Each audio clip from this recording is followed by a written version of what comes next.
Hi, welcome to love talkies. ప్రేయసి రావే episode number 12. Assistant Suraj phone చేసి ఒక ఇన్ఫో దొరికిందని చెప్పడంతో టిఫిన్ తింటున్న విజయ్ ఆగమేఘాల మీద బయలుదేరాడు. ఒక చెవిలో ఇయర్ ఫోన్ పెట్టుకొని సూరజ్ చెప్తున్న రూట్లో బండిని వేగంగా పోనించాడు విజయ్. సార్, అక్కడే, మీరు లెఫ్ట్ తీసుకోండి, ఆమె ఫోన్ లొకేషన్కి అటువైపే చూపిస్తుంది అని అన్నాడు సూరజ్. ఓకే సూరజ్ అంటూ బండిని ఎడమవైపుకు తిప్పాడు విజయ్. సార్, అలానే జస్ట్ ఇంకో 3 కిలోమీటర్స్ అంతే సార్ అని ఆతృతగా చెప్పాడు సూరజ్. ఓకే ఓకే, నువ్వు అబ్జర్వ్ చేస్తూనే ఉండు, ఆ ఫోన్ గనక మన చేతిలో పడితే సగం పని అయిపోయినట్లే అంటూనే బైక్ స్పీడ్ పెంచాడు విజయ్. అప్పుడప్పుడే అందరూ ఆఫీస్కి వెళ్తూ ఉండడంతో ట్రాఫిక్ కొంచెం ఎక్కువగానే కనిపిస్తుంది. కానీ విజయ్ మాత్రం తన తెలివితో అన్నింటినీ తప్పించుకుంటూ ముందుకు దూసుకెళ్తున్నాడు. ఇంతలో సూరజ్, ఎస్ సార్, ఇంకా 1 కిలోమీటర్, మీరున్న ప్లేస్ నుండి స్ట్రైట్గా వెళ్ళి కొంచెం లెఫ్ట్ తిరగండి, అక్కడే చూపిస్తుంది ఫోన్ ఎగ్జాక్ట్ లొకేషన్ అని క్లియర్గా చెప్పాడు. ఆ జవాబు విని, వాట్, నువ్వేమంటున్నావో నీకు తెలుసా, మళ్ళీ ఒకసారి కరెక్ట్గా చూడు అని చిరాగ్గా అన్నాడు విజయ్. సూరజ్ అస్సలు లేట్ చేయకుండా, సార్, నేను చెప్పింది కరెక్ట్ లొకేషనే, ఎందుకంటే ఆమె ఫోన్ సిమ్ వర్క్ అవ్వకపోయినా ఐఎంఈఐ నెంబర్తో ట్రాక్ చేశాను, ఆ ఫోన్ ఇక్కడే ఉన్నట్లుగా కనిపిస్తుంది అని చాలా కాన్ఫిడెంట్గా చెప్పాడు సూరజ్. దాంతో విజయ్ అయోమయంగా బైక్ స్టార్ట్ చేసి, నాకిప్పుడు ఎదురుగా ఉన్నవి అన్నీ ఫోన్ రిపేర్ చేసే షాప్స్, ఇన్ని షాప్స్లో ఇప్పుడు ఆ ఫోన్ నేను పట్టుకోవడం ఎలా అని అన్నాడు. దాంతో సూరజ్ మాట్లాడుతూ, నేను మీకు ఆ ఫోన్ ప్రజెంట్ లొకేషన్ చెప్తాను, మనం అక్కడ ఉండే ఫోన్ షాప్స్ వాళ్ళని ఎంక్వైరీ చేస్తే సరిపోతుందనుకుంటున్నాను సార్ అని చెప్పాడు సూరజ్. ఇదిలా ఉండగా అటువైపు జయంతి వాళ్ళ ఇంట్లో అమూల్య తన బ్యాగ్ పట్టుకొని రూమ్ నుండి బయటకు వచ్చింది. లంచ్ బాక్స్ని అమూల్య చేతిలో పెడుతూ, కనీసం ఈరోజైనా ఏ తెంగర పని చేయకుండా టైంకి ఇంటికి తగలడు, అర్థమైందా అని దబాయిస్తున్నట్లుగా చెప్పింది జయంతి. లంచ్ బాక్స్ తీసుకుంటూ అమాయకంగా చూస్తూ, అలా అంటావేంటమ్మా, ఇప్పుడు నేనేం చేశాను అన్నది అమూల్య. ఆమె అమాయకమైన ముఖం చూసిన జయంతికి ఒక క్షణం అమ్మ ప్రేమ పొంగుకు వచ్చింది. కానీ నెక్స్ట్ మినిట్లోనే తనలోని భావాలను కంట్రోల్ చేసుకుంటూ, నీ ఇన్నోసెంట్ ఫేస్ చూసి మీ నాన్న పడిపోతాడేమో, నేను కాదు, బుద్ధిగా కాలేజీకి వెళ్ళి బుద్ధిగా ఇంటికి రా, ఈరోజు ఏమైనా చేశావో నీ కాళ్ళు విరక్కొడతాను గుర్తుపెట్టుకో అంటూ వార్నింగ్ ఇచ్చింది. దాంతో బొంగమూతి పెట్టుకొని సర్రే అని ఒత్తి పలుకుతూ అమూల్య అక్కడి నుంచి వెళ్ళిపోతుంటే, ఏంటే పొద్దు పొద్దున్నే మళ్ళీ కూతురు మీద పడ్డావు అనుకుంటూ ఆ గదిలోకి వచ్చాడు పున్నంచంద్. దాంతో జయంతి వంటగది వైపు నడుస్తూ, నా బాధ మీకు అర్థమైతే ఇలా నా మీద జోక్స్ వేయరు అని అంది జయంతి. షర్ట్ కాలర్ మడుచుకుంటూ, ఇప్పుడు అంత బాధేం వచ్చింది నీకు అని అడిగాడు పున్నంచంద్. కొడుకు విదేశాలకు వెళ్ళి 3 ఏళ్ళయింది, ఇప్పటి వరకు ఒక్కరోజు కూడా వాడితో మాట్లాడింది లేదు, ఏమన్నా అంటే మాత్రం వాడు బిజీగా ఉన్నాడు, నేను మాట్లాడాను, బాగున్నాడు అంటూ అన్నీ మీరే చెప్పుకుంటూ వస్తున్నారు అని బయటికి వస్తూ అంది జయంతి. కొడుకు సుమిత్ విషయం రాగానే ఒక క్షణం పాటు పున్నంచంద్ ముఖం ఆరిపోయిన దీపంలా కాంతి విహీనంగా మారిపోయింది. ఇంతలో జయంతి వచ్చి అతను ముందున్న కుర్చీలో కూర్చొని, వాడెప్పుడు మీతోనే మాట్లాడుతున్నాడు అంటే అసలు ఈ అమ్మంటే వాడికి ప్రేమ లేదా, లేదా వాడికి నాతో మాట్లాడాలని లేదా, కనీసం మీతో మాట్లాడినప్పుడైనా నా గురించి ఒక్క మాటైనా అడగడం లేదా వాడు అని బాధగా అడిగింది జయంతి. ఆ ప్రశ్నతో తన ఫేస్ ఎక్స్ప్రెషన్స్ని మార్చుతూ, అరే అలా అంటావేంటి జయ, వాడికి మాత్రం నీతో మాట్లాడాలని ఉండదా ఏంటి, అయినా వాడు చాలాసార్లు అడిగాడు, నేను కూడా వాడితో చాలాసార్లు చెప్పాను, కానీ వాడికి కుదరడం లేదు, టైం ఉన్నప్పుడు ఫోన్ చేస్తున్నాడు, కానీ నువ్వప్పుడు నా చుట్టుపక్కల ఉండడం లేదు అని తడబడుతూ చెప్పాడు పున్నంచంద్. దాంతో తన చేతిలోని లంచ్ బాక్స్ను పున్నంచంద్కి అందిస్తూ, అందుకే అంటున్నా, నాకు కూడా ఒక పెద్ద ఫోన్ కొనివ్వండి, వాడు డైరెక్ట్గా నాకే ఫోన్ చేస్తాడని, కానీ ఎక్కడా, పెద్ద ఫోన్ కొంటే ఏదో మీ ఆస్తులు ఆరిపోయినట్లు ఆ ఊసే రానివ్వరు అని కోపంగా అంది జయంతి. ఆ మాటకు కంగారుగా పైకి లేస్తూ, నీకు ఫోన్ వాడటం రాదు కదా, ముందు నువ్వు దాన్ని వాడటం నేర్చుకో, అప్పుడు పెద్ద ఫోన్ కొనిస్తానులే, సరేనా, ఇక నేను వెళ్తున్నా, జాగ్రత్త అని చెప్పి హడావుడిగా ముందుకు నడిచాడు పున్నంచంద్. 1 నిమిషం ఆగండి అని సడన్గా అంది జయంతి. ఆమె ఏం అడుగుతుందో అని లోపలే భయపడిపోతూ అలానే నిలబడిపోయాడు పున్నంచంద్. అప్పుడు జయంతి అతను ముందుకు వచ్చి నిలబడుతూ, సరే, ఆ ఫోన్ సంగతి తర్వాత చూద్దాం, కానీ రేపు మాత్రం నేను వాడితో ఖచ్చితంగా మాట్లాడాలి. వాడు ఎప్పుడు ఫోన్ చేసినా సరే మొహమాట పడకుండా నన్ను లేపండి. ఒకవేళ నన్ను లేపడం ఇబ్బంది అవుతుందంటే చెప్పండి. నేను తెల్లవారేదాకా మెలకుగానే ఉంటాను. కానీ ఎట్టి పరిస్థితుల్లో వాడితో నేను రేపు మాట్లాడాల్సిందే అని చాలా గట్టిగా ఖరాఖండిగా చెప్పింది. దాంతో ఏంటి ఈరోజు ఇంత మొండిగా మాట్లాడుతుంది అని మనసులో అనుకుంటూనే, నువ్వు నిద్రపోగొట్టుకుని ఉండడం దేనికి? వాడు ఫోన్ చేస్తే నేనే చెప్తా కదా అని అన్నాడు పూనంచంద్. లేదు, ఈ విషయంలో ఇక నుండి మిమ్మల్ని నమ్మాలని నేను అనుకోవడం లేదు. రేపు మీరు నన్ను వాడితో మాట్లాడిస్తున్నారు అంతే. ఇందులో ఏ మార్పు లేదు. ఇంకా చెప్పాలంటే అదేదో సినిమాలో హీరో వాళ్ళమ్మ చెప్పినట్లు, ఇదే నా మాట, నా మాటే శాసనం అంతే అని అంది జయంతి. ఇంతలా డైలాగ్స్ కొడుతున్నావంటే ఖచ్చితంగా ఏదో మ్యాటర్ ఉండే ఉంటుంది. ఇంతకు ఏంటి మ్యాటర్ అని ప్రేమగా అడిగాడు పూనంచంద్. దాంతో అతని ఉద్దేశం అర్థం చేసుకున్న జయంతి అతనికి కొంచెం దూరం జరుగుతూ, దూరంగా ఉండండి. ఇప్పుడు మీ ఎత్తులేవి నా దగ్గర పారవు. ఎందుకంటే తండ్రిగా మీరు వాడి పుట్టినరోజు గురించి మర్చిపోయి ఉండొచ్చు. కానీ కన్న తల్లిగా నేను మర్చిపోలేదు. 3 ఏళ్లుగా వాడి బర్త్డేని వాడు లేకుండా, ఇంకా చెప్పాలంటే కనీసం వాడితో మాట్లాడకుండానే ఇక్కడ సెలబ్రేట్ చేస్తున్నాం. కానీ ఈసారి మాత్రం అలా కాదు. నేను వాడితో మాట్లాడాలి, వాడికి శుభాకాంక్షలు చెప్పాలి. మీరు వెంటనే వాడికి ఫోన్ చేసి వాడిప్పుడు ఏం చేస్తున్నా సరే రేపు మాత్రం నాతో మాట్లాడాలని, ఎటు వెళ్ళడానికి వీలు లేదని గట్టిగా చెప్పండి. ఇంకా చెప్పాలంటే రేపు ఒకరోజు ఆఫీస్కి సెలవు పెట్టమని చెప్పండి. ఆ ఒక్కరోజు ఏమీ కొంపలు మునిగిపోవు కదా అని చెబుతూ అక్కడి నుంచి వెళ్ళిపోయింది. ఆమె అయితే వెళ్ళిపోయింది, కానీ ఆమె పెట్టిన షరతులు మాత్రం పూనంచంద్ గుండెల్లో సునామీని సృష్టించాయి. దాంతో నెమ్మదిగా ఆ ఇంటి నుండి బయటకు వస్తూ, ఇప్పుడేం చేయాలి? చూస్తుంటే ఈ జయంతి రేపు మాట్లాడందే వదిలిపెట్టేలా లేదు. ఇప్పుడెలా అని ఆలోచిస్తూనే తన బైక్ తీశాడు. అదే సమయంలో ఇటు జై ఆఫీసులో అందరూ హడావుడిగా అటు ఇటు తిరుగుతున్నారు. సత్య తన డెస్క్కి ఎదురుగా నిలబడి కంప్యూటర్ వైపు ఒకసారి, చేతిలో ఉన్న ఫైల్స్ని మరోసారి చాలా కాన్సన్ట్రేటెడ్గా చూస్తున్నాడు. అప్పుడే అక్కడికి వచ్చిన జై, రే ఏంట్రా పొద్దు పొద్దున్నే ఈ టెన్షన్ మనకి అంటూ తన బ్యాగ్ని కింద పెట్టాడు. అతని వైపు కూడా చూడకుండానే, ఏమోరా, నాకు కూడా అదే అర్థం కావడం లేదు. మార్నింగ్ లేచేసరికి లీడ్ నుండి మెసేజ్ ఉంది. షార్ప్ 10 కల్లా మన ప్రాజెక్టుకి సంబంధించిన అన్ని వివరాలు మేనేజర్ ముందు ఉండాలని. ఇక లేట్ చేయకుండా నీకు ఫోన్ చేసి రెడీ అయ్యి వచ్చేసాను అని చెప్పడం సత్యం ముగించాడో లేదో, హే గైస్ గుడ్ మార్నింగ్ అంటూ సంజు గొంతు వినిపించింది. ఆమె వైపు చూసి, గుడ్ మార్నింగ్ డార్లింగ్ అని అన్నాడు సత్య. ఆ మాట విని సంజు కొంచెం నవ్వుతూ అతని వైపు చూస్తూ డెస్క్ వైపు వెళుతుంటే, కొంచెం మీ సరసాలాపి ప్రాజెక్టు గురించి చూడండి అని కసిరాడి విజయ్. ఇంతలోనే అక్కడికి వచ్చింది మీనా. వస్తూనే, హలో మిస్టర్ జై అండ్ టీమ్ అంటూ వాళ్ళని కదిలించింది. ఆ మాటతో ఆమె వైపు తిరిగి, హా మీనా గుడ్ మార్నింగ్ అని అన్నాడు సత్య. జై వైపు చూస్తూ, గుడ్ మార్నింగ్, అంతా రెడీనా? ఆర్ యు రెడీ అని గంభీరంగా అడిగింది మీనా. యా ఆల్మోస్ట్, బట్ ఒక విషయం అడగొచ్చా అని మెల్లగా అన్నాడు జై. హా ష్యూర్, నువ్వు నన్ను ఏదైనా అడగొచ్చు అంటూ తలాడించింది మీనా.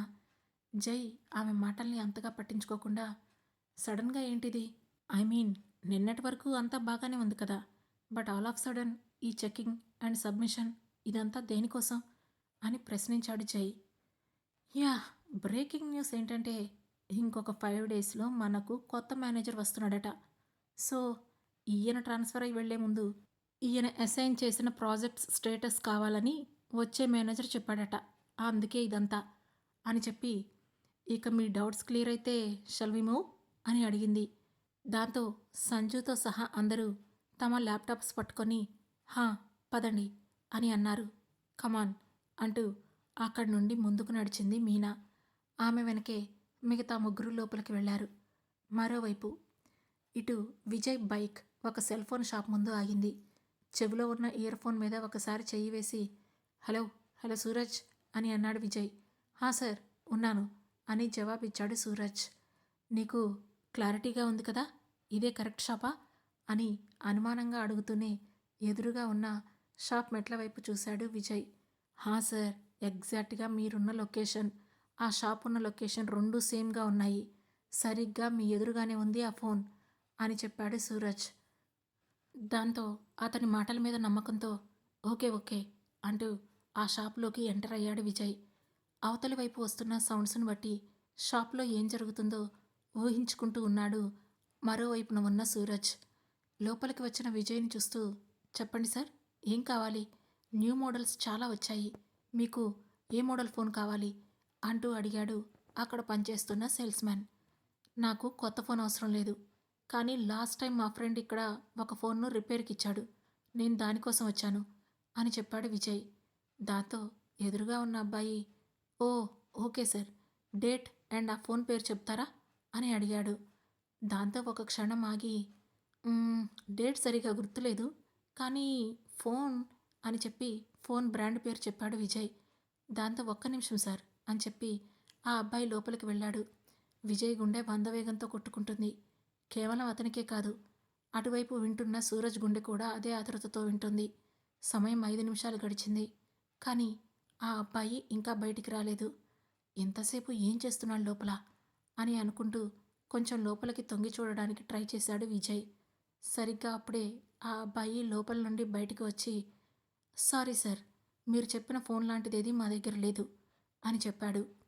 ఆ మాట విని ఆశ్చర్యపోతూ వాట్, ఫోన్ ఇక్కడ లేదా? కానీ ఇక్కడే ఉందని మా ఫ్రెండ్ చెప్పాడే, మీరు జాగ్రత్తగా చూసారా అని అనుమానంగా అడిగాడు విజయ్. ఆ అబ్బాయి మాత్రం చాలా కాన్ఫిడెంట్గా లేదు సార్, ఆ మోడల్ ఫోన్ మాకెవరూ ఇవ్వలేదు, బహుశా మీరు పొరపాటు పడుతున్నారు అని అన్నాడు. నో ఐఎమ్ నాట్ రాంగ్, వాడు ఇక్కడే ఇచ్చానని నాకు చాలా క్లియర్గా చెప్పాడు, మీరు మళ్ళీ ఒకసారి చూడండి అని గట్టిగా అడిగాడు విజయ్. దాంతో ఆ అబ్బాయి విజయ్ వైపు అనుమానంగా చూస్తూ అలా అయితే మీ ఫ్రెండ్తో ఒకసారి ఫోన్లో మాట్లాడించండి, కాల్ చేయండి అని అన్నాడు. అతని మాటల్లోనే కాదు, అతని కళ్ళల్లో కూడా ఒక దృఢమైన నమ్మకం కనిపించింది. అదంతా వింటున్న సూరజ్కి అసలు ఏమీ అర్థం కావడం లేదు. వాట్, అసలు ఏం జరుగుతుంది? ఫోన్ తన దగ్గర పెట్టుకొని అతను ఎందుకు అబద్ధం చెబుతున్నాడు సార్ అని ఫోన్లోనే మెల్లగా అన్నాడు సూరజ్. ఆ మాటలు వింటూనే ఓకే ఓకే మాట్లాడిస్తాను అతనితో, వెయిట్ అని తన ఎదురుగా ఉన్న అబ్బాయితో చెప్పి ఒక క్షణం పాటు బయటికి వచ్చాడు విజయ్. అది విన్న సూరజ్ సార్, ఎవరితో మాట్లాడిస్తారు మీరిప్పుడు? అది అక్కడ ఇచ్చింది ఎవరో కూడా మనకు తెలియదు కదా అని ఆతృతగా అడిగాడు సూరజ్. ఎవరో ఎందుకు సూరజ్, నువ్వే మాట్లాడు అని అన్నాడు విజయ్. వాట్, నేనా? కానీ సార్, వాడు ఏ రేట్నిచ్చాడు, ఎవరికిచ్చాడు, ఎంత మనీ కట్టాడని అడిగితే నేనేం ఆన్సర్ చెప్పాలి? ఇవన్నీ అయ్యే పని కాదు సార్, కానీ నాకొక్కటి మాత్రం క్లియర్ అయింది. అదేంటంటే ఆ షాపులో ఉన్నవాడు కావాలనే అబద్ధం చెబుతున్నాడు. I don't know why, but he definitely lying అని చెప్పాడు సూరజ్. మరిప్పుడు అతని దగ్గర నుండి ఆ ఫోన్ తీసుకోవడం ఎలా అని దూరంగా వస్తున్న కారుని చూస్తూ అడిగాడు విజయ్. ఇక ఒకే ఒక మార్గం సార్, అదే మన పవర్ చూపించడం. అప్పుడు వాడే నిజం చెబుతాడు, అలాగే ఆ ఫోన్ కూడా అక్కడికి ఎవరు తెచ్చిచ్చాడో కూడా చెబుతాడు అని సలహా ఇచ్చాడు సూరజ్. దాంతో ఒక చిన్న శ్వాసను నిట్టూర్పుగా బయటికి వదిలి "హ్మ్, ఓకే, లెట్స్ డూ ఇట్" అంటూ మళ్ళీ షాప్లోకి వచ్చాడు విజయ్. ఇప్పుడు అతని కళ్ళలో ఇంతకు ముందు కనిపిస్తున్న అమాయకం లేదు, ఒక రకమైన సీరియస్నెస్ కనిపిస్తోంది. గంభీరంగా నడుచుకుంటూ ముందుకు వెళ్ళి తన పాకెట్లో నుండి గన్ తీసి ఆ షాప్లో ఉన్న అబ్బాయి వైపు చూపిస్తూ ఆ ఫోన్ నీ దగ్గరే ఉందన్న విషయం నాకు తెలుసు, ఇక అబద్ధాలు చెప్పకుండా వెళ్ళు, వెళ్ళి ఆ ఫోన్ తీసుకురా, గో అని బెదిరించాడు. హఠాత్తుగా ఆ గన్ చూసి ఆ అబ్బాయి ఒక క్షణం భయపడ్డాడు. కానీ ఇంతలో అక్కడికి ఆ షాప్ ఓనర్ రావడంతో అతన్ని చూసి కొంచెం ప్రశాంతంగా ఊపిరి పీల్చుకొని అన్నా అన్నా, ఈయన చూడండి, గన్ను చూపించి భయపెడుతున్నాడు అని కంప్లైంట్ చేశాడు. దాంతో ఆ ఓనర్ విజయ్ వైపు చూస్తూ హలో, ఎవరు మీరు, ఏంటి దౌర్జన్యం, మర్యాదగా మీరు గన్ దించకపోతే నేను ఇప్పుడే పోలీసులకు ఫోన్ చేస్తాను అంటూ మొబైల్ తీశాడు. అది చూసిన విజయ్ ఒక క్షణం భయపడ్డాడు. కానీ అది భయం కాదు, కంగారు. ఎందుకంటే ఇప్పుడు గనక పోలీసులు వస్తే తాను ఆ పనంతా ఎందుకు చేశాడో వాళ్లతో చెప్పాలి. అప్పుడు మహితా కేసు గురించి కూడా బయటకు వస్తుంది. అదంతా విజయ్కి ఇష్టం లేదు. అందుకే కొంచెం తగ్గి తన గన్ను మళ్ళీ పాకెట్లో పెట్టుకుంటూ చూడండి, నేను జస్ట్ ఆ ఫోన్ కోసమే వచ్చాను, అది తెచ్చిస్తే నేను వెళ్ళిపోతాను అని అన్నాడు. ఇంతలో ఓనర్ ఆ పనిచేసే అబ్బాయి వైపు చూసి ఏంటా ఫోన్ గోలా అని అడిగాడు. దాంతో ఆ పిల్లాడు, ఏమో అన్నా, నాకు కూడా సరిగ్గా తెలీదు. ఈయన చెప్పిన డీటెయిల్స్‌తో మనకి ఎవ్వరూ ఏ ఫోను ఇవ్వలేదు. అదే చెప్పాను. కానీ ఆయన నమ్మడం లేదు అని అమాయకంగా ముఖం పెట్టి సమాధానమిచ్చాడు. అతని మాటలను బట్టి ఏంటి వీడు ఇంత నమ్మకంగా చెబుతున్నాడు? అంటే నిజంగానే ఆ ఫోన్ ఇక్కడ లేదా? అని మనసులోనే అనుకుంటూ, hello Suraj, are you sure? ఆ ఫోన్ ఇక్కడే ఉందా? అని మళ్ళీ కాల్‌లో ఉన్న సూరజ్‌ని అడిగాడు. హా! సార్, అది అక్కడే ఉంది. నాకు లొకేషన్ ఇంకా క్లియర్‌గానే కనిపిస్తుంది. కానీ వాడెందుకు అబద్ధం చెబుతున్నాడో అర్థం కావడం లేదు అని అయోమయంగా అన్నాడు సూరజ్. ఓకే. ఇదిలా తేలదు గానీ ఇప్పుడు నేనొస్తున్నా అంటూ అక్కడి నుంచి బయటికి వచ్చాడు విజయ్. మరోవైపు జై వాళ్ళ ఆఫీస్లో అందరూ ఒక్కొక్కరిగా తమ తమ ప్రాజెక్ట్స్ తీసుకెళ్లి మేనేజర్కి చూపించి వస్తున్నారు. అక్కడే కూర్చొని వస్తూ పోతున్న టీమ్స్ని అందరినీ తదేకంగా చూస్తుంది మీనా. ఇంతలో లాస్ట్ టీం కూడా బయటికి రావడంతో హమ్మయ్య, ఇట్స్ క్లోజ్డ్ అని ప్రశాంతంగా అనుకుంది. కానీ ఇంతలో లోపల నుండి బాస్ పిలిచినట్లుగా అనిపించడంతో హా సార్ అని క్యాబిన్ డోర్ తెరిచింది మీనా. కమిన్ అని బాస్ అనగానే లోపలికి వెళ్ళింది మీనా. దాంతో చిరాగ్గా అతను తన చేతిలో ఉన్న ఫైల్స్ని టేబుల్ మీద విసిరేస్తూ, వాట్ ఈస్ దిస్ మీనా? ఇంకా 2 టీమ్స్ డల్‌గానే ఉన్నాయి. వర్క్స్‌లో అసలు ఎలాంటి ఇంప్రూవ్‌మెంట్ లేదు. అసలు నువ్వు వాళ్ళని ఫాలో అప్ చేస్తున్నావా లేదా? అని గట్టిగా అరిచాడు బాస్. దాంతో ఆమె కొంచెం భయంగా, నో సార్, నేను అందరికీ చెప్పాను. కానీ వాళ్ళే నా మాట వినిపించుకోలేదు అని సంజాయిషీ ఇచ్చుకుంది. దాంతో Meena, I don't want any excuses. I want just work అని చెప్పగానే యెస్ సార్ అని తలదించుకుంది మీనా. టేబుల్ మీదున్న 2 ఫైల్స్‌ని చూపిస్తూ, నువ్వు ఏం చేస్తావో నాకు తెలీదు. ఈ 3 రోజుల్లో ఈ 2 టీమ్స్ పర్ఫార్మెన్స్ పెరగాలి. ఇఫ్ అలా కాలేదో దానికి నువ్వు పనిష్మెంట్ తీసుకోవాల్సొస్తుంది అని కోపంగా చెప్పాడు. చెప్పాడు అనడం కంటే వార్నింగ్ ఇచ్చాడు అనడం కరెక్టేమో. దాంతో మీనా ఎక్కువ మాట్లాడకుండా ఓకే సార్ అని చెప్పి అక్కడున్న ఫైల్స్ పట్టుకొని క్యాబిన్ నుండి బయటికి వచ్చింది. బయటికి వచ్చిన ఆమెకు జై అప్పుడే కంగారుగా ఎక్కడికో వెళుతున్నట్లుగా కనిపించింది. అతను వెళుతున్న తీరే చెబుతుంది మ్యాటర్ ఎంత సీరియస్సో. దాంతో ఇంత హడావుడిగా ఎక్కడికి వెళ్తున్నాడు ఇతను, అది కూడా నాకు చెప్పకుండా అని మనసులోనే అనుకుంటూ వెంటనే సత్యకు కాల్ చేసింది. సత్య కాల్ లిఫ్ట్ చేయగానే హలో సత్య అని అంది. హా, చెప్పు మీనా అని అన్నాడు సత్య. సత్య, జై అంత కంగారుగా ఎక్కడికి వెళ్తున్నాడు అని అడిగింది మీనా. ఆమె ప్రశ్నకు సత్య ఏం సమాధానం చెప్పబోతున్నాడు? జై అంత హడావుడిగా ఎక్కడికి వెళ్ళాడు? ఈ ప్రశ్నలన్నింటికీ సమాధానాలు తెలుసుకోవాలనుకుంటే వెంటనే మన లవ్ టాకీస్ ఛానల్ను సబ్స్క్రైబ్ చేసుకొని ప్రేయసి రావే సిరీస్లోని నెక్స్ట్ ఎపిసోడ్ను వినండి. మా ఈ కథలు మీకు నచ్చినట్లయితే వెంటనే లైక్ చేసి, షేర్ చేసి, కామెంట్ చేసి, హై పాయింట్స్ కూడా ఇచ్చి మమ్మల్ని సపోర్ట్ చేయండి. Thank you. Thanks for watching.